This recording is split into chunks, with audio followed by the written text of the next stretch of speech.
Hello everyone, my name is Jake, and today we'll be discussing the book, The President's Club. This book first came into my notice after a Time article was published called The President's Club, Inside the World's Most Exclusive Fraternity by Nancy Gibbs. It detailed how the lives of former presidents have affected the current president's term and throughout pretty much most of American history. Now, after a president leaves office, the American public usually doesn't hear about him much. Oh, sure, there might be public greetings and stuff, and he might do some speeches when another man's running for election from his party. But really, they leave the limelight, and we don't hear much about him. The most recent, of course, would be the Bush Library dedication, where all 5 living presidents showed up, and the current one, President Barack Obama.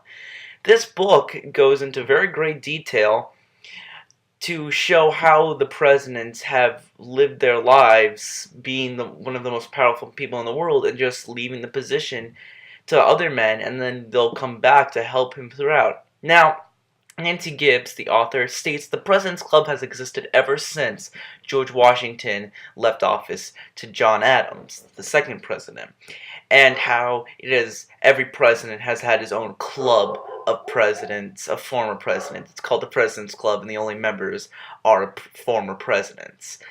But the actual President's Club wasn't formed until the inauguration of Dwight D. Eisenhower. The 2 living presidents at the time, Harry Truman and Herbert Hoover, decided that it'd be a good idea to form a club of sorts in order to kind of help preserve the presidency and its picture to America and the world. And so they formed the President's Club, a living, actual club that receives government funding and has 3 official clubhouses across the country.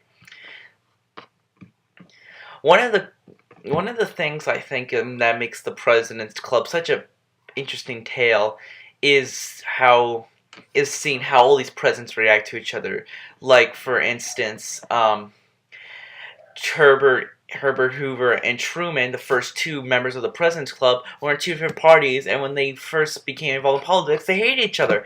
But right around the time they died, Harry Truman said at Herbert Hoover's Presidential Library dedication, "I feel as if he's one of my closest friends, and I am his." It just shows you how once they leave office, they kind of forget politics and just bond over each other because no one really experiences the presidency and all the things it holds until they actually are president. I think most presidents realize that. I mean, look how Senator Obama in 2008 has turned into President Obama in 2012. He's seen how difficult the job can be.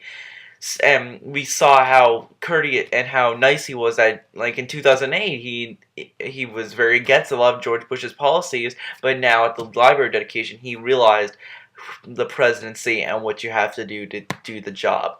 Overall, a fantastic written book.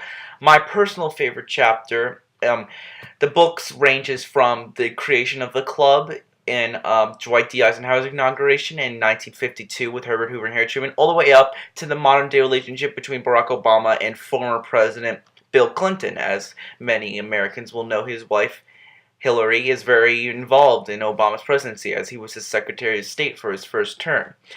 So if you love American politics, especially if you're into politics, if you're into history, if you just love American history and you want to learn more about the presidents, this is a fantastic book to pick up.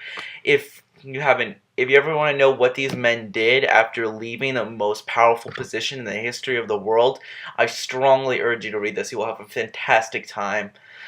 And that's basically it. If you love history, politics, it's all here. It's very cool to see how in the elections, when they're really elections, you might hate each other, but after they leave office, they might become best friends, and that it says something, I think, to who we are and how powerful the position of presidency is. You see all of them meeting. You see JFK talking to Dwight Eisenhower after the horrible Bay of Pigs invasion. It really speaks to you. Okay, guys, thanks for listening. Bye-bye.